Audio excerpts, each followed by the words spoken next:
A man who asks a woman to find him a bride has already admitted he does not know where his heart is buried. By the time Rosalie Bennet reached the iron gates of Caldwell Manor, the rain had turned the road to black glass, and the Atlantic wind was pushing hard against her shoulders as if warning her to turn back. She did not. Her boots were thin, her gloves had been mended twice, and the brown traveling bag in her hand held little more than one spare dress, a comb, 2 letters of recommendation, and the last photograph of the woman who had raised her.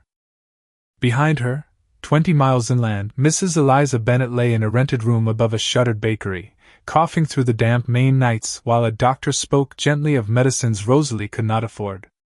Before her stood Caldwell Manor, grey and immense upon the cliffs of Cape Alder, its high windows glowing faintly through the storm like tired eyes refusing sleep. The house did not look inhabited so much as endured. Waves struck the rocks far below with a sound like distant thunder, and above the entrance, stone gargoyles watched the road with frozen suspicion. Rosalie tightened her grip on the letter bearing the Caldwell seal. She had read it so many times during the stagecoach journey that the folds had softened beneath her fingers. Duke Everett Caldwell requires a discreet, educated woman of respectable conduct to assist in the selection of a suitable bride.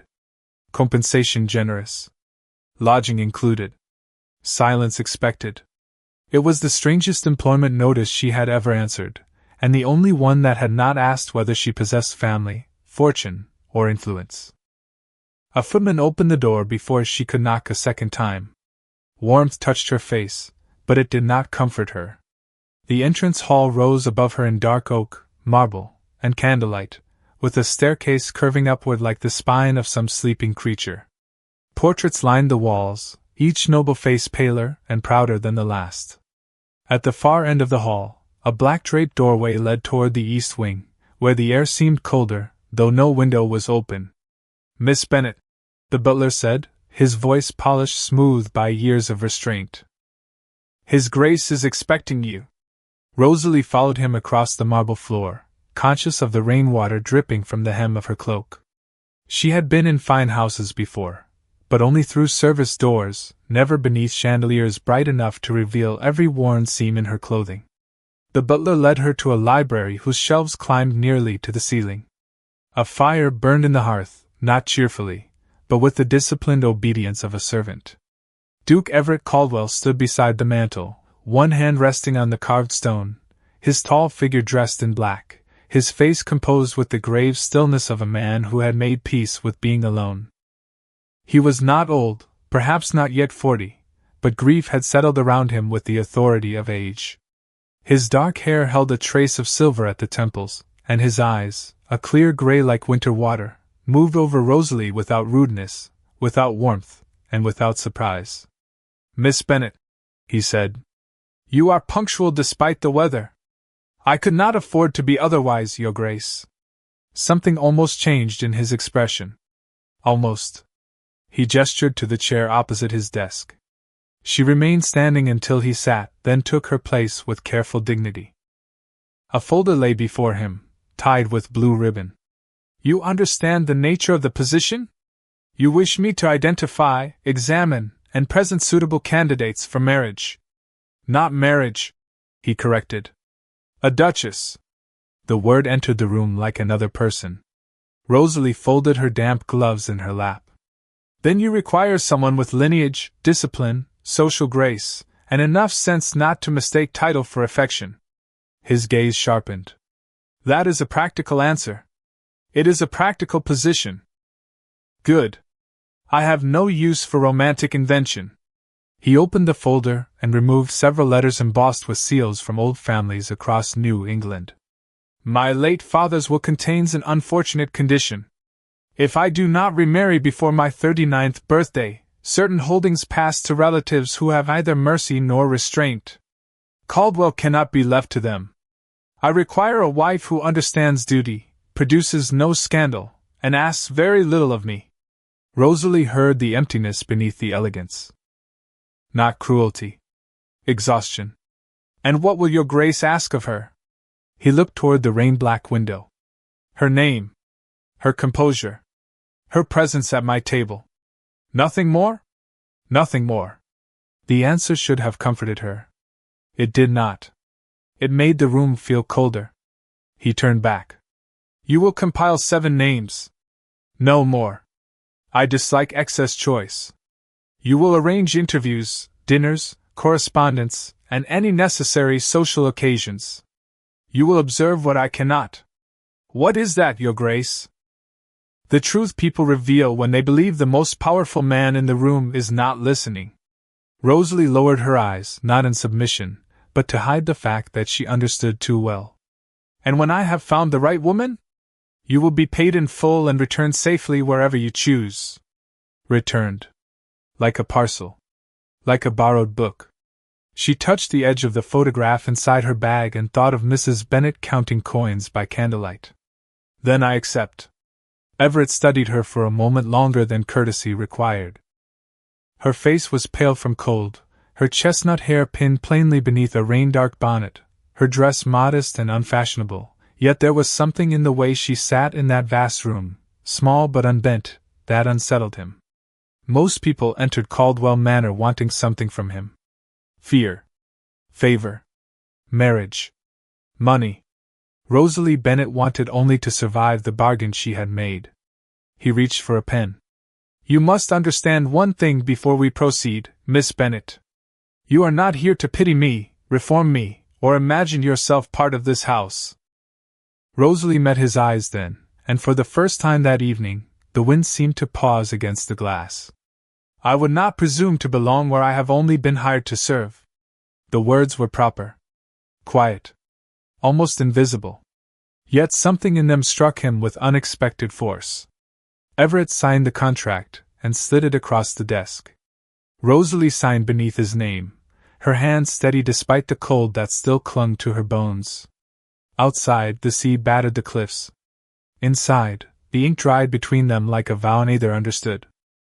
She had come to Caldwell Manor to find him a bride. He had hired her to protect his house from ruin. Neither of them knew that before the 7th name was spoken aloud, the only woman he would truly see had already entered the room in a rain-soaked cloak, asking for nothing but work. By morning, Caldwell Manor had learned Rosalie Bennet's name, though not everyone within its walls had decided whether to respect it. The storm had passed before dawn, leaving the cliffs washed clean and the sea below as dark as polished slate. Pale light entered through the tall windows of the breakfast room, touching the silver service, the folded napkins, the untouched chair at the head of the table. Rosalie was awake before the first bell, dressed in her plain navy gown, her hair pinned neatly, her notes arranged in a careful stack beside her plate. Mr. Alden Price, the butler, had informed her that his Grace did not take breakfast with guests, employees, or relatives unless duty required it. Rosalie had thanked him and asked where the household records, visiting books, and society correspondence were kept. That question changed the butler's expression. Not warmly. Not kindly. But with the faint surprise of a man who had expected inconvenience, and found competence instead. By 8 o'clock, she was seated in a small writing room adjoining the library, surrounded by invitations, family trees, old ball programs, letters of introduction, and brittle pages listing marriages between houses whose names had ruled New England drawing rooms for generations. The task was clear. The woman chosen for Duke Everett Caldwell had to be acceptable to Boston society, tolerable to his relations, strong enough to endure the loneliness of Caldwell Manor, and wise enough not to demand love from a man who had locked it away. Rosalie dipped her pen and began. 7 names. No more. The first was Miss Caroline Astorley, daughter of an old shipping family, elegant, disciplined, and trained since childhood to manage large estates. The second was Miss Beatrice Holloway, admired for her charity committees and quiet manners, though rumored to value reputation above kindness. The third was Miss Vivian Hartwell, beautiful, wealthy, and praised so often that Rosalie suspected praise had become the air she breathed. The fourth was Miss Amelia North, practical and intelligent, with a widowed mother and no taste for frivolity. The fifth was Miss Pearl Winthrop, young, musical, and adored by every hostess from Portland to Newport.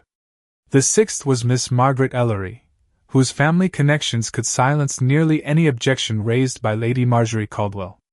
The seventh took longer. Rosalie read 3 letters, rejected 2 names, and stared for several minutes at the grey morning beyond the glass before writing Miss Helen Waverley, a woman of modest beauty but excellent judgment, known to treat servants as people rather than furniture.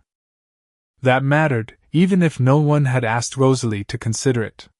Near noon, Duke Everett entered without announcement. She rose at once, but he lifted one hand. "Continue, Miss Bennet. I did not hire ceremony." He crossed to the desk and looked down at the neat columns of ink. Names, ages, family standing, estate knowledge, temperament, possible liabilities. His eyes moved slowly over the pages. "You have done in 4 hours what my aunt has failed to do in 4 months. Lady Marjorie may have been choosing women she admired, Your Grace. I have chosen women who might survive you." Silence followed. Rosalie realized too late how bold the sentence sounded. She lowered her gaze. "Forgive me. I meant the house." "No," Everett said. "You meant me." She did not answer. The fire shifted softly in the grate. At last he picked up the first page. "Caroline Asterley? Too ambitious?" Rosalie blinked. "You have not met her." "I have met her father. Ambition is hereditary when encouraged at dinner." He placed the page down. "Beatrice Holloway. Composed, charitable, well received. Cold? Careful." His mouth moved almost into a smile, but not enough to become one. "You are generous with dangerous words. I am employed to be accurate without being unkind." He read the third name. "Vivian Hartwell. The obvious choice. Obvious things are often traps." This time Rosalie did look at him. "Then you are not entirely indifferent to the matter." Everett's gaze lifted from the page to her face. "Indifference is a luxury, Miss Bennet. I possess duty instead." Something in the line of his shoulders made the words feel less like pride and more like a sentence passed long ago. Rosalie reached for another file, and as she did, a faint cough escaped her. She turned away quickly, pressing her gloved fingers to her lips. "It is nothing."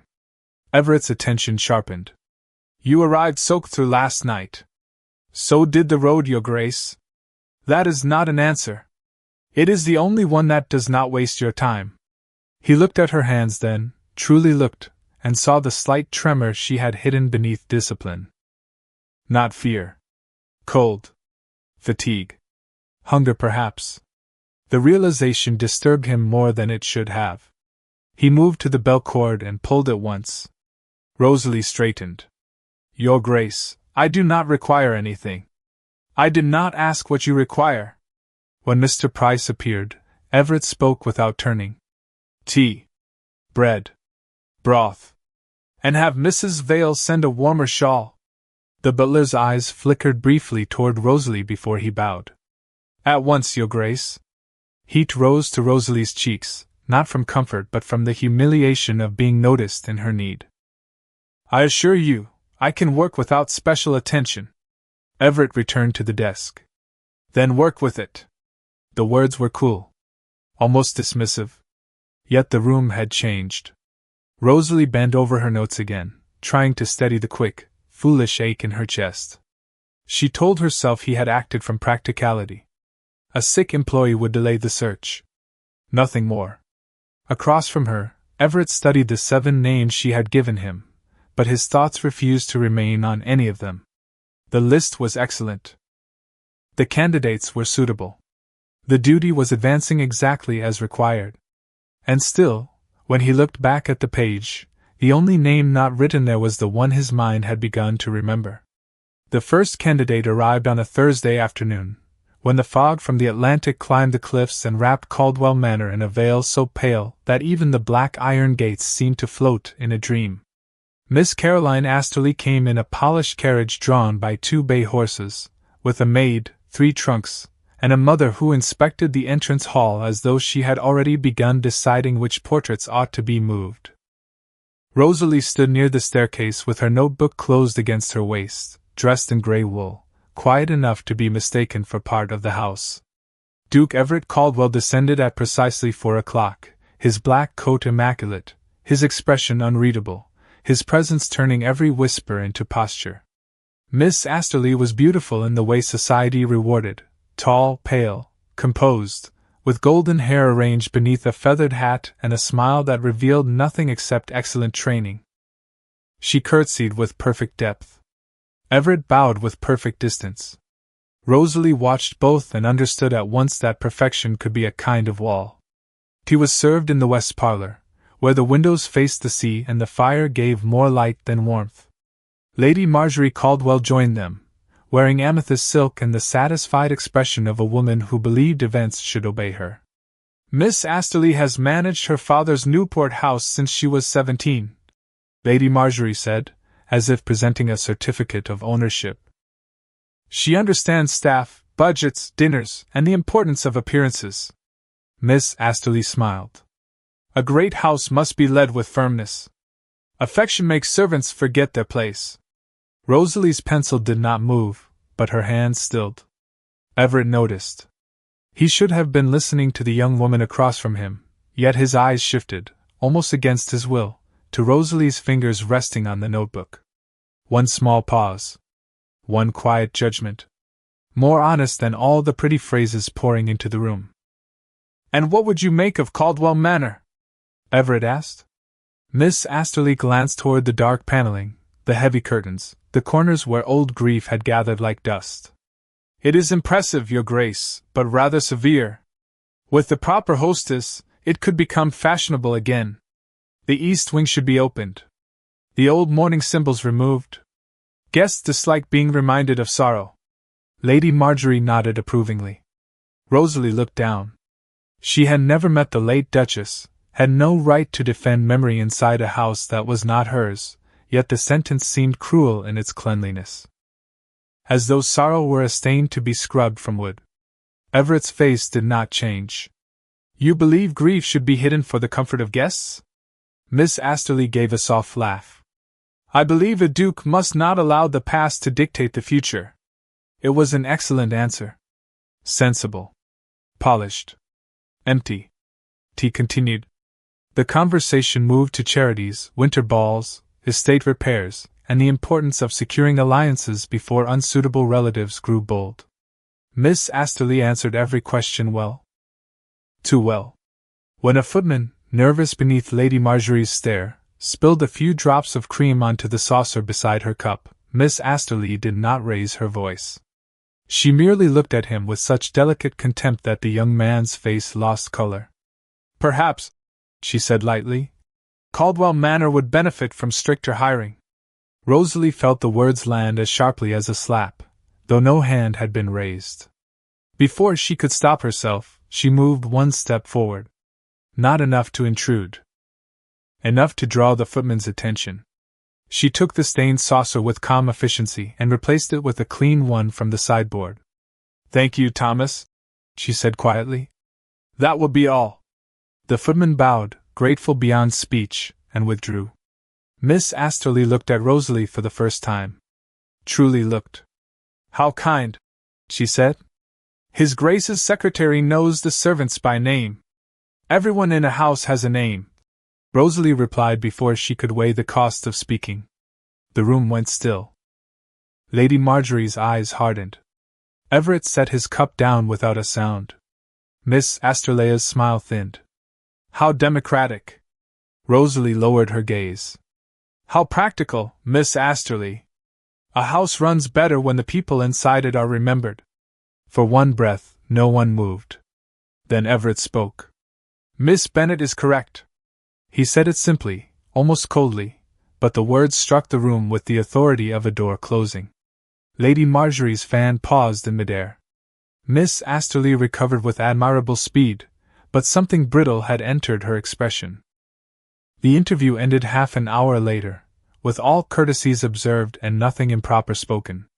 When the carriage carried Miss Astley back down the cliff road, Lady Marjorie declared her a nearly ideal choice. Rosalie wrote the official notes in the library while the evening darkened outside. Lineage excellent. Conduct polished. Estate experience strong. Temperament unsuitable. Everett stood near the window, watching the fog swallow the road. You disapprove of her? I am not employed to approve, Your Grace. No. You are employed to observe. Rosalie closed the notebook. Then I observed a woman who would improve your house and diminish everyone in it. Everett turned. The firelight touched the silver at his temples and left his eyes in shadow. You risked offending my aunt to defend a footman. I defended the order of the house. That is not what you defended. Rosalie's breath caught softly, but she did not look away. Then perhaps I defended what little dignity costs nothing to give. Everett said nothing. Yet something in him, long quiet and carefully starved, stirred with unwelcome recognition. Caroline Asterley had displayed every quality a duchess might need, and still, as night settled over Caldwell Manor, the memory that remained with him was not her voice, her beauty, or her flawless curtsy. It was Rosalie Bennet standing beside a frightened servant with a clean saucer in her hand, making kindness look like law. By the end of the following week, 6 more carriages had climbed the cliff road to Caldwell Manor, and each one left behind the same strange silence. Miss Beatrice Holloway arrived with prayer books, charitable references, and eyes that measured the cost of every curtain in the room. She spoke kindly of orphans, widows, and the poor, but when Mrs. Vale entered with fresh tea, Beatrice continued speaking as though the housekeeper had no ears. Miss Vivian Hartwell came next, dazzling in pale rose silk, her laughter bright enough to turn every footman foolish and every mirror loyal.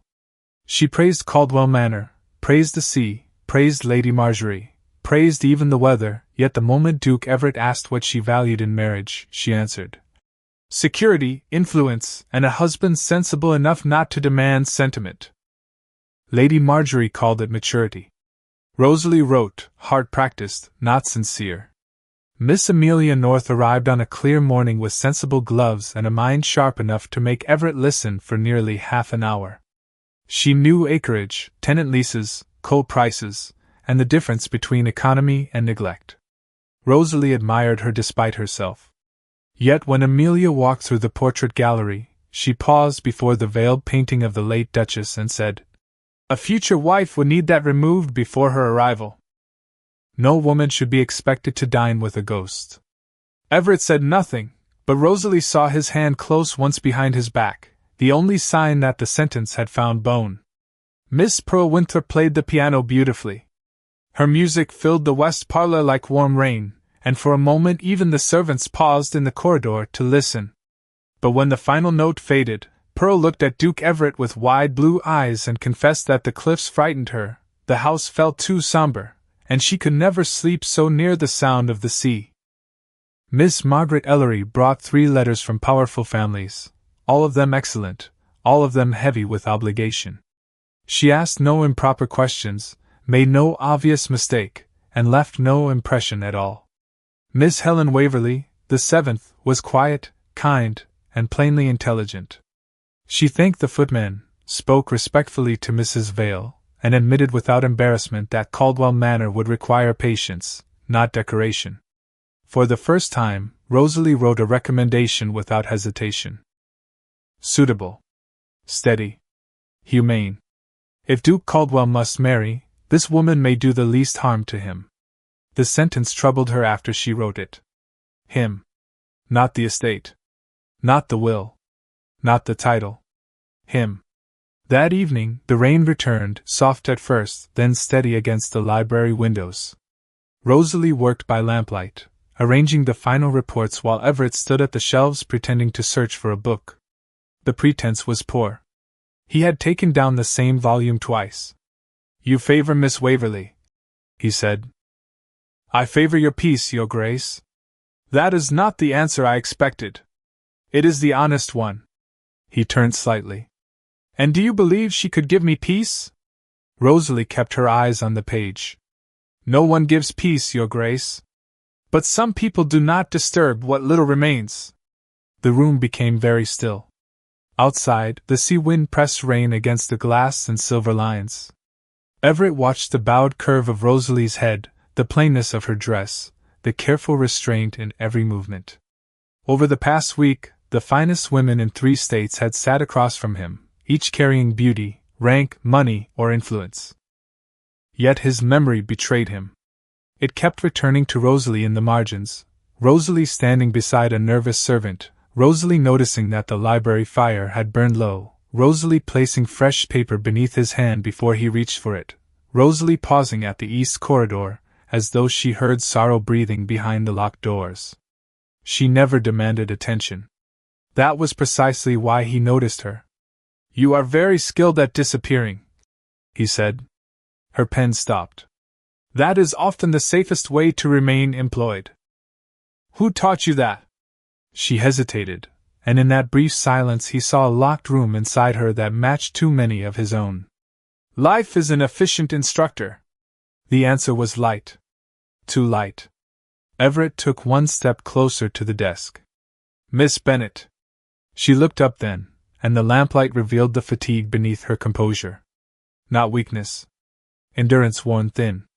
"Yes, Your Grace?" He had intended to ask about the reports. Instead, he heard himself say, "When this task is finished, where will you go?" Rosalie folded her hands over the page, hiding the ink stain on one finger. "Back to my mother." "Mrs. Bennet." "Yes." "And after she recovers?" A small pause. "Then I shall look for another position. In another house. That is usually where positions are found." He should have let the matter end. He did not. "And if you were offered one here?" Rosalie's face changed so quickly that a less attentive man would have missed it. Hope appeared, frightened by its own arrival, and vanished at once. "That would not be wise." "Why?" The word was quiet. Dangerous in its simplicity. Rosalie closed the folder. "Because a woman who chooses brides for a duke should not remain in his house after one is chosen." Everett felt the answer settle between them like cold ash. Before he could reply, thunder moved far out over the Atlantic, not loud, only deep enough to make the windows tremble. Rosalie rose and gathered the reports. "Miss Waverley is the strongest candidate. I will prepare the formal summary for Lady Marjorie by morning." She curtsied and moved toward the door. As she passed, the edge of her sleeve brushed the desk, and one loose page drifted to the floor. Everett bent to retrieve it, but she reached it first. Their hands did not touch. Not quite. Still, both of them stopped. The space between their fingers was less than an inch, yet it contained every rule that protected them, every difference of birth and fortune, every warning either wished to name. Rosalie took the page. "Good night, Your Grace." Everett straightened slowly. "Good night, Miss Bennet." She left with her candle, and the library seemed darker after she was gone. On the desk remained 7 perfect names, 7 sensible futures, 7 doors through which duty could pass without scandal. Everett looked at them for a long time. Then he turned his gaze toward the door Rosalie had closed behind her, and for the first time in years, duty felt less like salvation than surrender. The east wing of Caldwell Manor had been closed for 7 years, yet on the second Friday of Rosalie Bennet's employment, she found a thin line of light beneath its oldest door. She had not meant to wander there. That was what she told herself as she stood in the narrow corridor with a brass candlestick in one hand and a folded household inventory in the other. Mrs. Vale had asked for extra blankets to be counted before the winter guests arrived, and a mislabeled storage room had led Rosalie farther than any servant seemed willing to go. The air changed first. It was cooler there, not with the clean chill of sea wind, but with the stale breath of rooms that had been denied voices for too long. Dust silvered the floorboards. Sheets covered furniture in the adjoining sitting room like kneeling ghosts. Beyond it, glass panes glimmered faintly through a pair of warped French doors. Rosalie pushed one open and stepped into the abandoned greenhouse. Moonlight spilled through the roof in broken squares. Vines had crept wild over iron shelves, clay pots lay cracked along the stone path, and dry leaves gathered in corners where rain had leaked through the glass. At the center stood a row of camellia bushes, nearly bare, their branches bent but not dead. Rosalie forgot the blankets. She forgot the hour. She crossed to the nearest plant and touched one brittle leaf with the gentleness of someone greeting a patient who had been left too long without care. "Poor thing!" she whispered. No one told you the house had given up. A watering can stood beneath a bench, green with age. She found a working tap after some struggle, filled it halfway, and began at the roots, careful not to drown what had survived by stubbornness alone. She was kneeling beside the third pot when a voice cut through the silence behind her. Who opened this room? Rosalie stood so quickly the watering can tipped, spilling a dark crescent across the stone. Duke Everett Caldwell stood in the doorway, his face drained of all ordinary distance. In the moonlit glass, he looked less like the master of the house than a man who had walked into a memory before he was ready. Your Grace, Rosalie said, lowering her head. I apologize. I was searching for the linen storage. The door was not locked. It should have been. His voice was quiet, but the quiet had edges. No one enters here. Rosalie glanced at the camellias, then back to him. I did not know. That is apparent. The words struck harder because he did not raise them. He moved past her, stopping near a stone table where rusted shears lay beside a stack of empty pots. His hand hovered above them without touching. This was my wife's greenhouse. The sentence explained everything and nothing. Rosalie felt shame rise warm beneath her collar. I am sorry. Everett looked at the plants she had watered. You should have asked before interfering. Yes. You should have left it as you found it. She accepted that too, because it was true by the rules of employment, by the rules of grief, by every law that separated a hired woman from a duke's private sorrow. Yet, as she looked at the curled leaves and the stubborn green hidden near the stems, something in her could not remain silent. I thought something still alive should not be punished because no one could bear to look at it. Everett turned. The moon made his eyes almost colorless. You speak very boldly for someone who claims to know her place. Rosalie's fingers tightened around the handle of the watering can. Forgive me. My place has usually been beside things other people neglected. The anger in his face faltered. Not vanished. Faltered, as a candle does when a door opens somewhere unseen. For several breaths, only the sea spoke below the cliffs, its low thunder passing beneath the glass. Her name was Lenora, he said at last. Rosalie did not move. She planted the camellias during our first winter here. Said the house needed something brave enough to bloom when everything else surrendered. His mouth tightened, not in bitterness, but in restraint. After she died, I ordered the doors closed. Because it hurt to see them?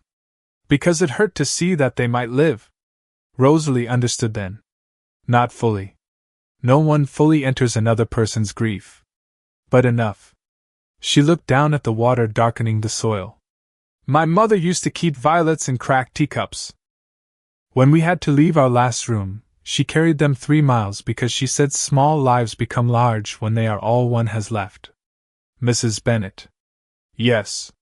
She is ill? Rosalie went still. She had not meant to offer that much of herself. She is recovering. That is not an answer. It is the one I can afford. Everett absorbed the sentence as if it had cost him something to hear it. The cold authority in him softened into something more dangerous than anger, attention. Real attention. Rosalie set the watering can upright. I will not enter this room again without permission. She turned to leave, but his voice stopped her at the threshold. The 4th pane above the south wall leaks. The roots will rot if the water gathers there. She looked back. Does that mean I may return? Everett did not answer at once. His gaze moved over the ruined shelves, the sleeping plants, the moonlit glass, and finally rested on her. It means you may prevent what remains from dying. Rosalie bowed her head and left before her heart could mistake permission for tenderness. Behind her, Everett remained alone in the greenhouse he had avoided for 7 years. The camellias smelled faintly of wet earth. The room still hurt. It hurt more now, not because Rosalie had entered his grief, but because she had touched it carefully and left something breathing behind. The dinner was arranged for Saturday evening, though everyone in Caldwell Manor understood it was not truly a dinner. It was a trial dressed in candlelight. Lady Marjorie had ordered the long dining room opened, the silver polished, The rosewood table extended, and every candelabrum lit until the room shone with the severe beauty of a chapel prepared for judgment. 4 of the 7 candidates had been invited to remain through the weekend, with Miss Vivian Hartwell seated nearest Duke Everett Caldwell, precisely where Lady Marjorie wished the future to begin. Rosalie Bennet sat nowhere. She stood behind the sideboard with her notebook tucked beneath one arm, present enough to be useful, invisible enough to be tolerated. Her grey gown had been brushed clean, her hair pinned without ornament, her face composed in the careful stillness she had practiced since childhood. She had spent the morning in the greenhouse, trimming dead stems from Lenora's camellias while Everett silently repaired the leaking pane above the south wall. They had spoken very little. That was what made the memory dangerous. Silence with him no longer felt empty. It felt inhabited. Now, beneath the chandelier, every rule returned. He was the Duke at the head of the table. She was the woman hired to help him choose a bride. Lady Marjorie lifted her glass and praised Miss Hartwell's beauty, Miss Holloway's moral reputation, Miss Waverley's steadiness, and Miss North's practical intelligence, though her smile sharpened whenever Miss Waverley answered too plainly. "His Grace is fortunate," Lady Marjorie declared, "to have so many suitable ladies before him." Miss Hartwell lowered her lashes. "Suitability is not always visible at first glance, Lady Marjorie. Some women are born to a station. Others merely arrange the flowers around it." A few guests laughed softly. Rosalie turned a page in her notebook, though she had written nothing. Everett's hand rested beside his wineglass. It did not move. Miss Hartwell's gaze drifted toward Rosalie with graceful cruelty. "Miss Bennet, is it not? You must find this all quite educational. To study ladies of breeding so closely." Rosalie inclined her head. "It has been instructive, Miss Hartwell. I imagine it is difficult work, searching for a duchess while knowing one could never become anything near it." The room changed. Not loudly. A candle guttered. A fork touched porcelain and stopped. Lady Marjorie did not intervene. Her silence gave permission. Rosalie felt every face turned toward her, not with concern, but curiosity. How would a poor hired woman accept her reminder? Would she flush? Tremble? Forget herself? She did none of those things. Her fingers closed once around the spine of her notebook, then loosened. "No, Miss Hartwell," she said softly. "It is not difficult to know the truth of one's position." Miss Hartwell smiled. "How sensible. It is more difficult," Rosalie continued, "to watch others forget the responsibilities of theirs." The words were quiet enough to be mistaken for humility, but not by those who understood language sharpened under velvet. Miss North looked down to hide the faintest curve of approval. Miss Waverley's eyes softened. Lady Marjorie's face hardened into marble. Miss Hartwell's smile thinned. "You speak with great confidence for an employee." "Only because confidence is sometimes all an employee is permitted to own." A silence followed that seemed to reach every corner of the dining room. Rosalie knew she had gone too far. Her position, her wages, her mother's medicine, all of it balanced on a thread, and she had just placed a flame beneath it. She lowered her head. "Forgive me. I should not have spoken." Then Everett set his knife down. The sound was small. Final. Every guest looked toward him. He did not raise his voice. He did not need to. "No, Miss Bennet. You should have spoken sooner." Rosalie's breath caught barely. Lady Marjorie leaned forward. "Everett, surely you do not intend to encourage impertinence at your table." "I intend to discourage cruelty at it." Miss Hartwell went pale beneath her careful rouge. "Your Grace, I meant no offense." Everett looked at her then, truly looked, and whatever hope Lady Marjorie had built around that seating arrangement began to crack. "That is the trouble, Miss Hartwell. You offered offense so naturally that you mistook it for conversation." No one moved. The fire snapped once in the grate. "Miss Bennet was hired for judgment," Everett continued. "Tonight she has shown better judgment than several people born to rooms like this." Lady Marjorie's fingers tightened around her glass. You risk embarrassing a guest. A guest embarrassed herself. The sentence fell cleanly, coldly, without ornament. Miss Hartwell's eyes brightened with contained humiliation, but Everett had already turned away from her. His gaze found Rosalie across the candlelit room. It was not tender. Tenderness would have been too public, too dangerous, too easily named. It was something deeper and more restrained, recognition, given before witnesses. Rosalie wished he had not defended her. She wished it with a sudden ache that nearly unsteadied her, because a woman can endure being unseen for years, but being seen once by the wrong, impossible person can ruin the safety of invisibility forever. The dinner ended early. Lady Marjorie claimed a headache. Miss Hartwell retired with offended dignity. The other candidates withdrew like figures leaving a courtroom after an unexpected verdict. Rosalie remained behind to gather her notes, her hands steady only because she commanded them to be. Everett paused near the doorway. Miss Bennet. She looked up. Your Grace. You did not deserve that. Her answer came quietly. Deserving rarely determines what people receive. His expression changed, touched by something that looked almost like pain. It should. Rosalie held the notebook against her chest as if it were a shield. Then perhaps your Grace should marry someone who believes that strongly enough to help you make it true. For a moment, she feared he would step closer.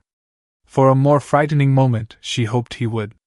Instead, he bowed his head, and she passed into the corridor alone. Behind her, the dining room still blazed with candles, but Rosalie felt colder than she had in the rain on the night she arrived. Not because she had been insulted. She had survived worse with less witness. She was cold because Duke Everett Caldwell had defended her before the very world that could never allow him to choose her, and in doing so, he had made her heart imagine a door where there was only a wall. The morning after the dinner, Rosalie Bennet wrote 3 letters and tore up 2 of them before the ink had dried. The first was to Mrs. Bennet, cheerful enough to be false, describing the Sierra at Cape Alder, the generous meals, the respectable nature of the work, and not one word about Miss Vivian Hartwell's smile or Duke Everett Caldwell's defense. The second was to a boarding house in Portland, asking whether a small room might be available within the week. That letter she destroyed at once, not because she did not need an escape, but because writing it made escape real. The third was the formal recommendation. It sat before her in the small writing room beside the library, clean, complete, and merciless. Miss Helen Waverley is the most suitable candidate for the position of Duchess of Caldwell. Her temperament is steady, her manners sincere, her expectations moderate, and her conduct toward all members of the household reflects a character unlikely to bring disorder, vanity, or cruelty into His Grace's life. Rosalie stared at the final phrase until the words blurred. His Grace's life. Not Caldwell Manor. Not the estate. Him.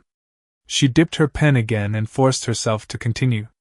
A marriage to Miss Waverley would satisfy family expectation, preserve social dignity, and offer the greatest chance of domestic peace.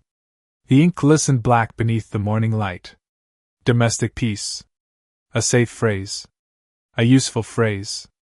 A phrase with no heartbeat in it. Beyond the window, gulls wheeled over the cliffs, their pale wings flashing against the gray sky. Downstairs, servants carried flowers into the ballroom for the selection gathering Lady Marjorie had announced with the cold satisfaction of a general arranging victory. All 7 candidates had been summoned back to Caldwell Manor for the following evening. The Duke would make his decision before family, guests, and witnesses. Rosalie would hand him the name, receive her payment, and disappear. That was the proper end to the story. A quiet knock sounded. Rosalie covered the recommendation with a blank page. Come in. Mr. Price entered, carrying a small tray with tea and a folded envelope. A post arrived from Portland, Miss Bennet. Her heart tightened before she touched it. She recognized the careful, uneven handwriting of Mrs. Bennet. After the butler withdrew, Rosalie opened the letter with fingers that suddenly felt clumsy. My dearest girl, do not worry if this note is shorter than usual. The doctor says I must rest my voice and my strength.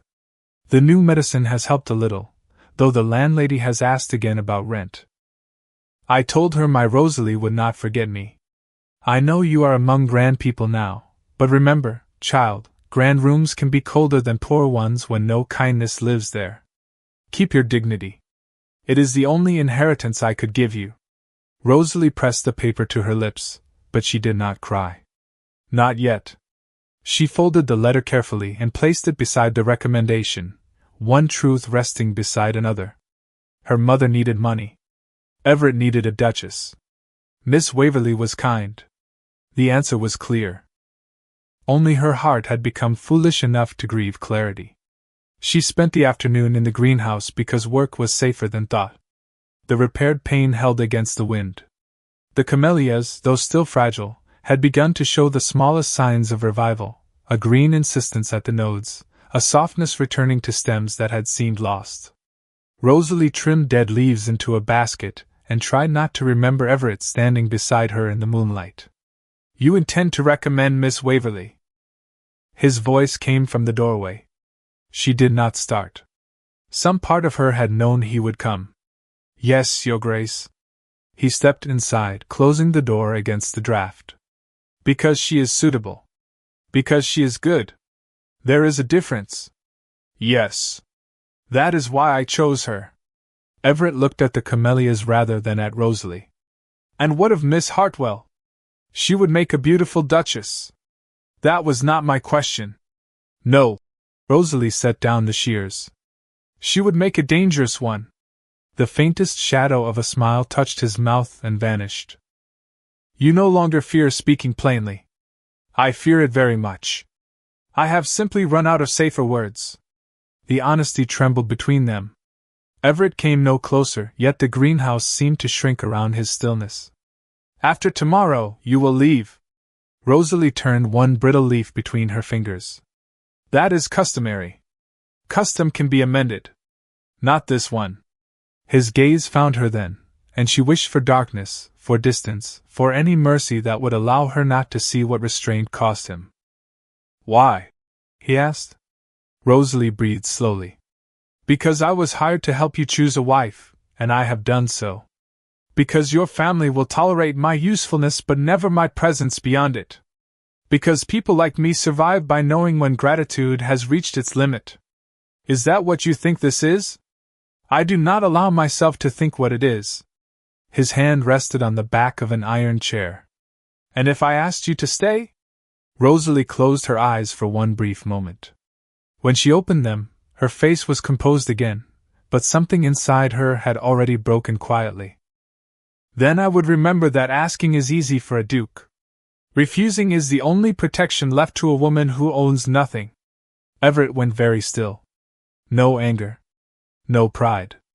Only the stunned silence of a man who had been shown the weight of his own power by the one person who did not wish to wound him. Rosalie picked up the basket of dead leaves. Miss Waverley will bring you peace, Your Grace. And what will you bring me? The question was so soft that the rain on the glass nearly swallowed it. Rosalie stood with her hand on the door. Her answer came without turning. A memory, perhaps. Nothing that can ruin you. She left him there among the camellias, carrying away the dead leaves as if they were evidence. That night, in her small room beneath the north gable, Rosalie sealed the recommendation with plain wax. A single tear fell before she could stop it, blurring the edge of Everett's name where she had written it in full. She touched the mark until the paper dried beneath her finger. Then she folded the page, placed it on the desk, and blew out the candle. In the dark, Caldwell Manor listened to the sea, and Rosalie Bennet finally wept, not because she had not been chosen, but because she had forgotten, for one dangerous week, that she was never meant to be. The ballroom of Caldwell Manor had not held so much light in 7 years. Chandeliers blazed above the polished floor, mirrors caught the glow of 100 candles, and the tall windows reflected the room back upon itself as if even the sea outside had paused to witness what duty would decide. Lady Marjorie had chosen white roses for the tables, silver ribbon for the stair rail, and musicians from Portland who played softly enough to make conversation feel important. Every detail declared triumph before the evening had begun. Rosalie Bennet moved through it all like a shadow trained not to disturb flame. She wore the same grey gown she had worn at dinner, freshly pressed by Mrs. Vale without being asked, and a small lace collar that could not make the dress elegant but made it honest. In her hand was the sealed recommendation. Miss Helen Waverley's name waited inside, neat, sensible, kind. Rosalie had told herself all day that kindness was enough. Perhaps, in marriage, it was more than most people received.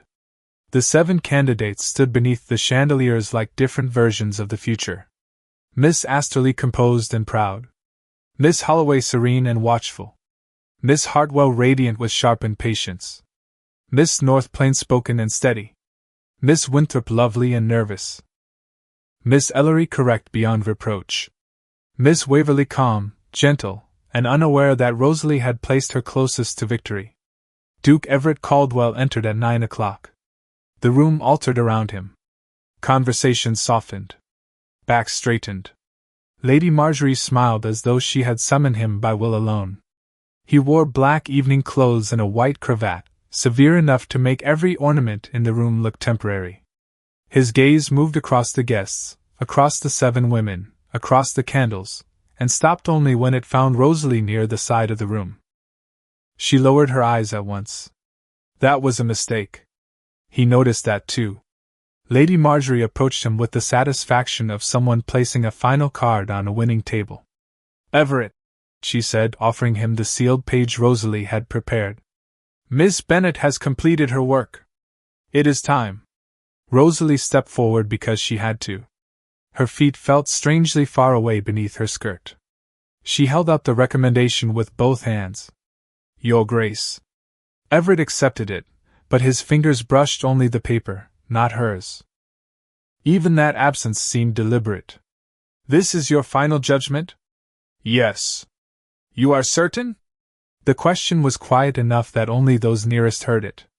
Rosalie kept her face still. "I am certain she is the best choice." "That is not what I asked." Lady Marjorie's smile tightened. "Everett, this is hardly the moment for riddles."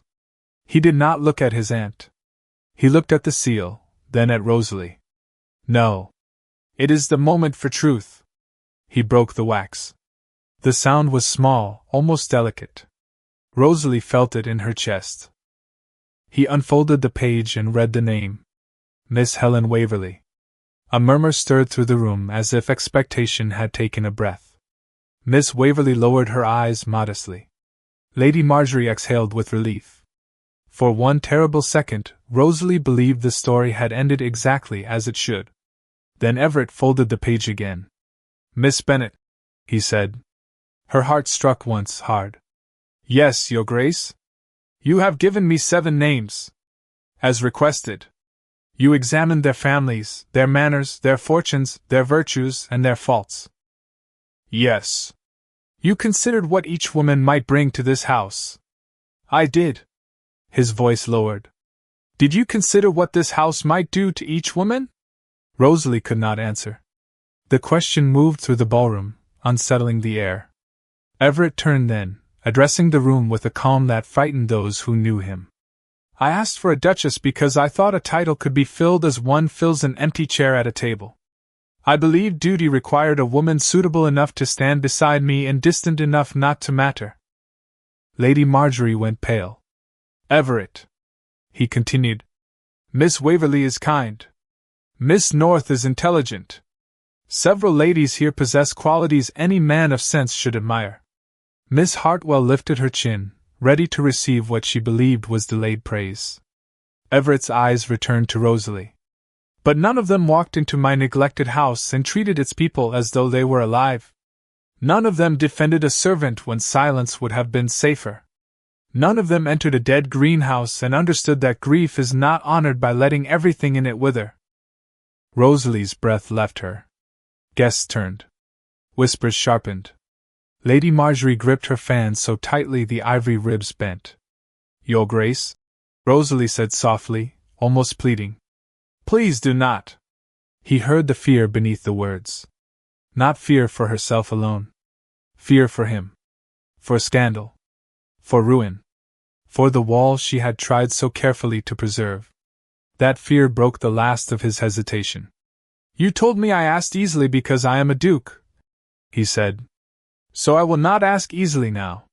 He stepped away from the 7 candidates and crossed the polished floor toward her. No music played.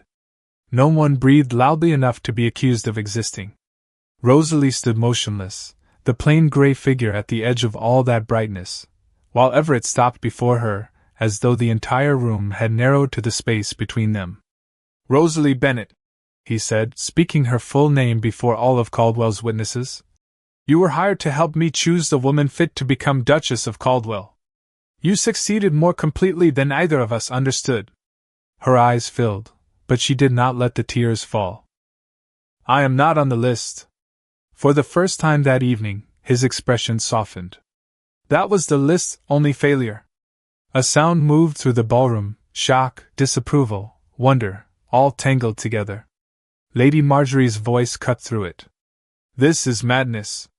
She has no fortune, no family, no standing. Everett did not turn away from Rosalie. She has dignity. That is rarer in this room than fortune. Rosalie trembled then, not from weakness, but from the sudden terror of being lifted into a light she had never sought. Everett did not reach for her hand. Not yet. He would not make her consent into a spectacle. Instead, he bowed before her, lower than courtesy required, low enough for every guest to understand that he was not rescuing a servant for display. He was honoring a woman. If you refuse me, he said quietly, I will accept it. If you leave, I will see that you and Mrs. Bennet are protected. But if there is any part of your heart that did not weep last night only for goodbye, then let me spend whatever remains of my life proving that you were never invisible here. Rosalie looked past him once, at the 7 women, at Lady Marjorie, at the bright cruel room that had never been built for someone like her. Then she looked back at the man who had finally learned to see. I do not know how to be a duchess, she whispered. Everett's answer was steady. Then we will begin with something harder. Be yourself. And in the silence that followed, Rosalie Bennet placed her hand in his, not because the world approved, but because for once, she chose without disappearing. By dawn, the story had already outrun the walls of Caldwell Manor. Servants carried it down staircases in whispers, guests carried it into waiting carriages behind gloved hands, and Lady Marjorie carried it like an injury wrapped in silk. Duke Everett Caldwell had refused 7 suitable women and offered his name to Rosalie Bennet, a woman with no fortune, no title, and no shield except the dignity she had refused to surrender. By noon, 3 letters had been written against the match. By evening, 5 more had arrived. One distant cousin warned of scandal. Another spoke of bloodlines. Lady Marjorie spoke of duty with such cold precision that even the fire in the morning room seemed to burn lower while she stood before Everett's desk. You will destroy the respect this house has held for generations, she said. Everett signed a document without looking up. Respect that depends on cruelty is only fear wearing better clothes. You owe Caldwell an heir. I owe Caldwell honor. You cannot make a duchess out of gratitude. At that, Everett set down his pen. His face remained calm, but the room felt suddenly smaller. No, he said. Nor can I make one out of vanity, obedience, or a family tree polished enough to hide a hollow heart. Lady Marjorie's mouth tightened. And the girl? Miss Bennet, he corrected. Rosalie, if she permits it. The silence after that was the last battle Lady Marjorie could offer him. She left before losing it. Rosalie did not hear the conversation. She was in the north room with Mrs. Vale, folding the few dresses she had brought to Caldwell Manor because some old fears still insisted she might be sent away by nightfall. The housekeeper watched her for several minutes before taking the plain brown gown from her hands. You are folding that sleeve as if it offended you. Rosalie looked down and realized the fabric had been creased 3 times in the same place. I do not know what happens now. Mrs. Vale's lined face softened. No woman does, dear, not truly. Rank only convinces some of them to pretend. A knock came before Rosalie could answer. Mr. Price stood in the doorway, formal as ever, though his eyes held a warmth he would have denied under oath. His Grace asks whether you might join him in the greenhouse, Miss Bennet. Only if you wish. Only if you wish. The words were small. They changed everything. Rosalie walked through Caldwell Manor not as a servant summoned, not as an employee dismissed, but as a woman being offered a choice. The corridors seemed different, though nothing had moved. The portraits still watched. The sea still struck the cliffs nearly 200 feet below. The east wing still held its shadows. Yet the air no longer felt sealed. In the greenhouse, Everett stood beside the camellias with his hands clasped behind his back. Morning light fell through the repaired pane, pale and clean, touching the leaves that had begun to green at the tips. A few white buds, small as secrets, had appeared along the branches. Rosalie stopped when she saw them. They lived, she whispered. Everett turned. They had help. They had water and glass. They had someone who believed they were not finished. She looked at him then, and the guard she had carried for years felt suddenly heavy in a way it never had before. Your Grace, the world will not be kind about this. The world was not kind before this. It will call me ambitious. Then let it learn the difference between ambition and worth. It will say I trapped you. His expression sharpened, not with anger at her, but at the wound inside the fear. Then I will spend my life making it clear that I walk toward you freely. Rosalie lowered her eyes. I have nothing to bring you. Everett came no closer until she looked up again. You brought light into rooms I had mistaken for graves. You brought courage to tables where manners had replaced mercy. You brought my own house back to me before I knew I had lost it. Her hands trembled, and this time she did not hide them. And Mrs. Bennet? A carriage has already been sent to Portland. If she is willing, she will have rooms here until she is well, and after that, for as long as she chooses. Tears gathered in Rosalie's eyes, but they did not shame her.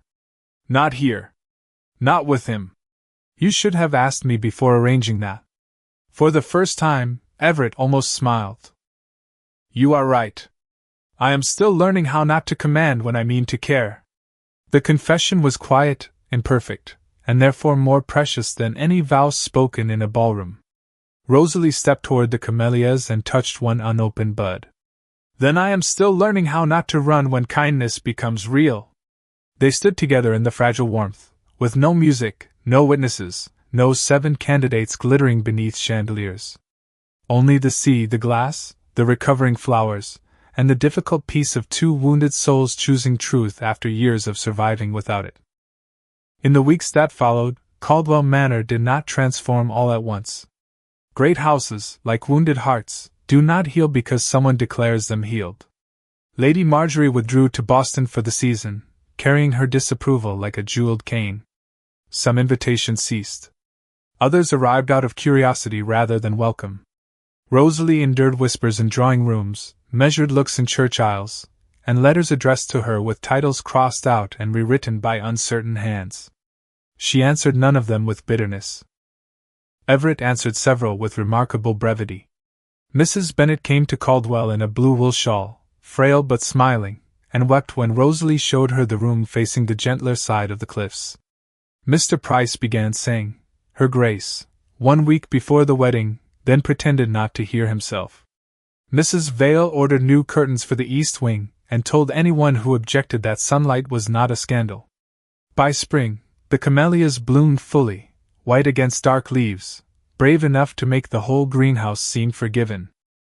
On the morning Rosalie married Everett in the small chapel near Cape Alder, she wore no crown of jewels, only a simple gown of ivory silk and a spray of camellias pinned at her shoulder.